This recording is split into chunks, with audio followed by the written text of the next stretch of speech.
আমি শুধু বলছি ছেলেকে আলেম বানান তা নয়, তার ভিতরে নবীর মহব্বত পয়দা করেন ছোট থেকে, নবীর মহব্বতের কাহিনী শোনান, বাড়িতে আলোচনা করেন, দিন শরিয়ার কথা বাড়িতে বলা বলি করেন, বাচ্চার ভিতরে দিন ইসলামের শিক্ষা দেন। ডাক্তার, মাস্টার, উকিল, ব্যারিস্টার, ডিএম, পুলিশ অফিসার যা বানান, ও জায়গায় গিয়ে যেন নবীর মহব্বত রাখে, সৎভাবে কাজ করে। এ দরকার আছে না নেই? কথা বলেন। আমাদের একটা ছেলে, মুসলিম ঘরের ছেলে, যদি নবীর মহব্বত রেখে একটা ডিউটিতে বসে, আর গুস্তাকি নবীর যারা গুস্তাকি করে, গুস্তাকে রসুলদের বিরুদ্ধে যখন আমরা কমপ্লেন করব, সঙ্গে সঙ্গে অ্যাকশন নেবে কি নেবে না? কথা বলেন। এটা ভালো না খারাপ? কিন্তু যাই করেন তার ভিতরে প্রাথমিক শিক্ষা দিন ইসলামের দিতে হবে। কি দিতে হবে? হ্যাঁ, আমার বাচ্চাটা ছোট থেকে একটু বড় হয়েছে, আব্বা বলা শিখেছে, মা বলা শিখেছে, ইংলিশ বলা শিখেছে, বাংলা বলা শিখেছে, কলেমা বলা শিখেছে, আছে না নেই? কথা বলেন। সব শিখেছে। আমার বাচ্চাটা সূরাতুল ফাতিহা শিখতে পারে। এটা আমার জন্য ভালো না খারাপ? হ্যাঁ, আমি বাপ, আমি গর্ব করে বলি আমার বাচ্চা অনেক কিছু জানে। যদি বলে কই সূরা ফাতিহাটা বলে দে, ওইটা জানেনি। আছে না নেই? না, বাচ্চাগুলোর ভবিষ্যৎ নষ্ট করবেন না, বাচ্চাদের ভবিষ্যৎ নষ্ট করবেন না। আপনার একটা চড়ের বিনিময়ে হলেও ওই বাচ্চাটা ওই পথ থেকে ফিরে আসতে পারে। কথা বুঝতে পারছেন না? অসৎ পথে আছে ছোট মানুষ, একটা চড়ের বিনিময়ে হলেও অসৎ পথ থেকে সৎ পথে আনা সম্ভব। বড় হলে পারবেন? রাগ করবেন না, কথাটা ভালো করে বোঝেন আমি কি বলতে চাইছি। এই প্রথম বক্তৃতা শুরুতে বলেছিলাম, আমরা বাড়ির অভিভাবক হিসাবে এক একজন যদি বাড়ির দায়িত্ব নিই, বাড়ির দায়িত্ব নিই, কারণ অভিভাবক হিসাবে আমার বাড়ির দায়িত্ব আমি নিতে পারি কি পারি? পারি। ওই বাড়ির দায়িত্বটা নেই, পরিবর্তন হবে কি হবে না? হ্যাঁ, আমার টাকায় কিনে দেওয়া মোবাইল আমার ছেলেটা জোরে জোরে গান শোনে আমার বাড়িতে, আছে না নেই? কথা বলে না। ও মুরব্বিয়ানে কামেরা, ও নবী পাকের আশিকরা, যে বাড়িতে আমি নামাজ পড়ি, যে বাড়িতে আমি কোরআন তেলাওয়াত করি, আমার নিজের টাকায় কিনে দেওয়া মোবাইল আমার ছেলেটা জোরে জোরে গান শোনে, সিনেমা দেখে, আরো বিভিন্ন কিছু অশ্লীলতা করে, আমি অভিভাবক হিসাবে একবারও বলতে পারি নাই বাবা আমার টাকায় কিনে দেওয়া মোবাইল, আমি যে বাড়িতে নামাজ পড়ি ওই বাড়িতে গান বাজনা বাজানো চলবে না। কথা বুঝতে পারছেন?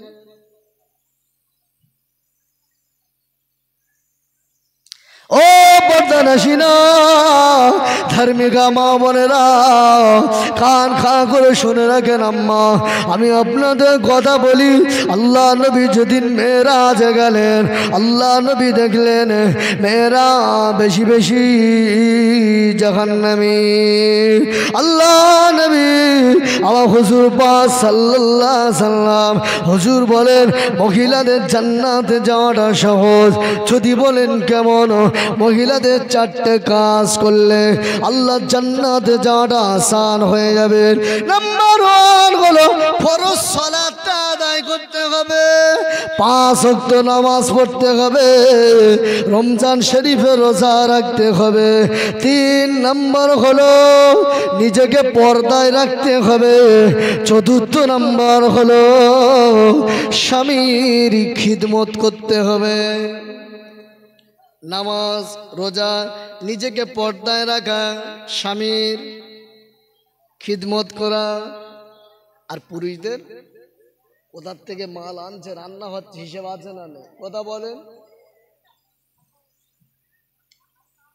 ও মায়েরা, পর্দানাসীনা ধার্মিকা মা বোনেরা, একটু পরিবর্তন হয়ে যান মা, তবে পরিবর্তন হবেন। আপনার আমার বাড়ির মেয়েটা এই মাহফিল দিয়ে তারা বেপরদায় ঘোরাফেরা করে, মেলায় যায়, ফাংশনে যায়। আমার বাড়ির মেয়েটা স্কুল প্রাইভেটের নাম করে কোথায় চলে যায় আমি গার্জেন হিসাবে খবর রাখি নাই, আমি বড় ভাই হিসাবে খবর রাখি নাই। আমি মা হিসাবে খবর রাখি নাই।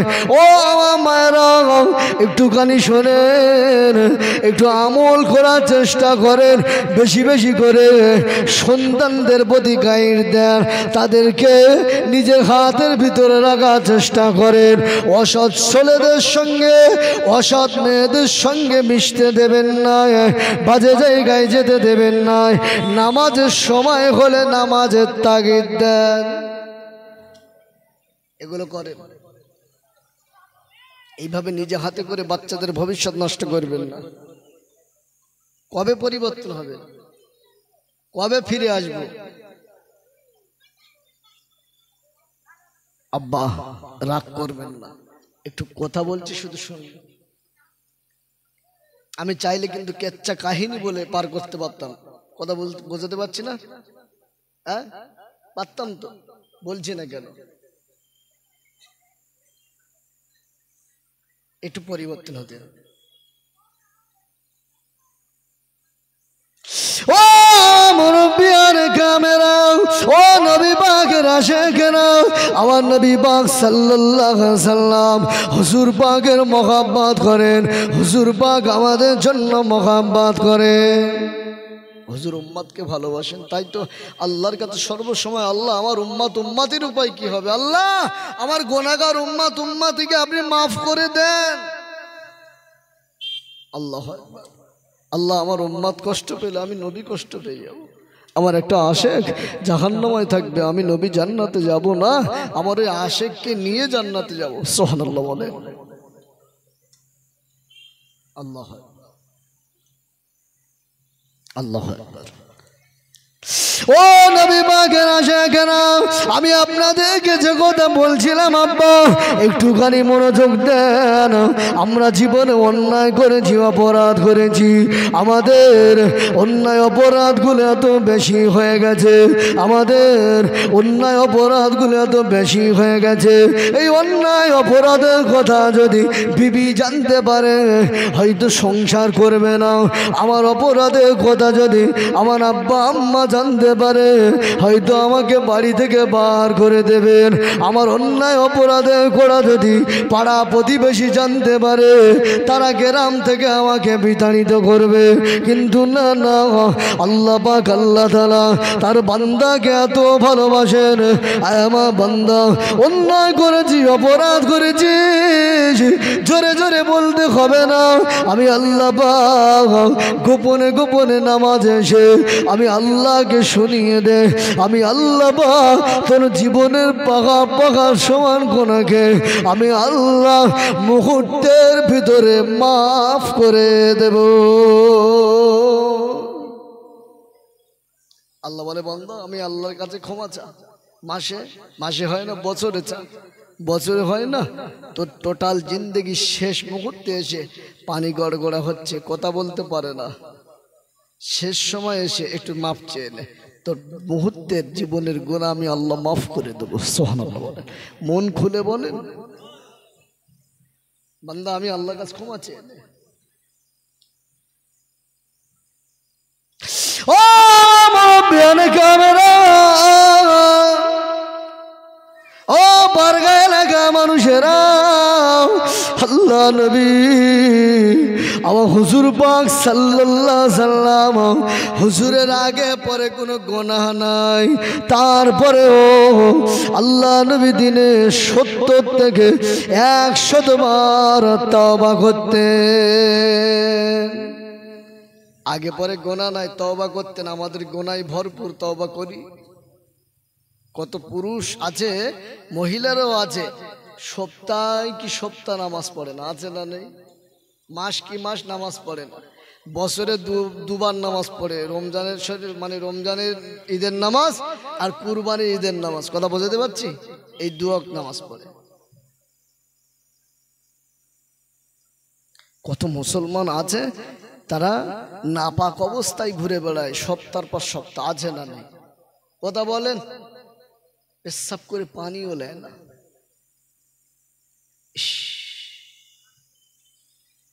কবে কবে পরিবর্তন হবে যুবক? কবে পরিবর্তন হবে? কবে ফিরে আসবে? ইস